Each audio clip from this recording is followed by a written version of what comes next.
Work को हम करते हैं तो डाउन साइड भी आता है, एक अच्छा टाइम भी आता है हर एंटरप्रेन्योर की लाइफ में।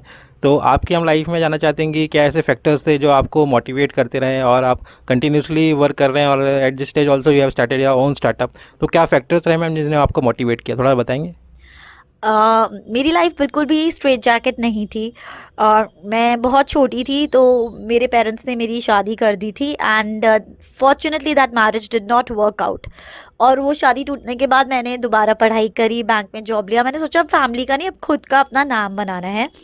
और फिर उसके बाद मैंने कई साल बैंकिंग, इंश्योरेंस और इन सब चीज़ों में ट्रेनिंग, मतलब बेसिकली BFSI में काम करा। और उसके बाद अब मेरी डॉटर भी बड़ी हो गई है, तो मुझे लगा कि मुझे कुछ अपना स्टार्ट करना है, लेकिन सिर्फ वो मेरा नहीं हो, वो और भी बहुत सारे लोगों का हो। तो इको बेस सिर्फ मेरे घर के लिए या मेरे इनकम के लिए नहीं है। इससे बहुत सारी महिलाएं और बहुत सारे आर्टिजन्स को भी इनकम होगी, और मदर अर्थ का भी बेनिफिट होगा क्योंकि प्लास्टिक कम यूज़ होगा। तो मुझे लगा कि कुछ भी काम काम तो बहुत है, लेकिन एक काम हो जिसमें मेरी कॉलिंग हो, एक मकसद के साथ मैं काम करूं।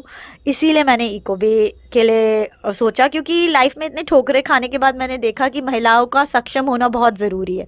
So this was also one of the motivators. Okay, thank you ma'am for sharing your thoughts.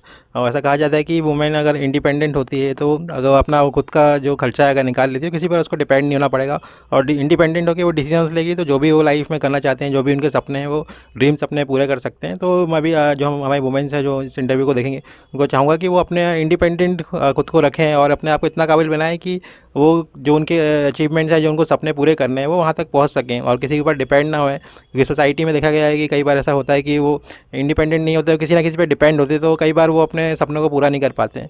तो मैम ने यहाँ काफ़ी अच्छी चीज़ शेयर की कि उन्होंने सारी चीज़ें लर्न की और पाथ को फाइंड करा, और पाथ में क्या क्या चीज़ें लगती हैं उन चीज़ों को सीखा उन्होंने, क्योंकि आपको अगर वहाँ पहुँचना है तो आपको वो चीज़ें सीखनी पड़ेंगी। और मैम का सपना था कि उसका एक स्टार्टअप करें, तो मैम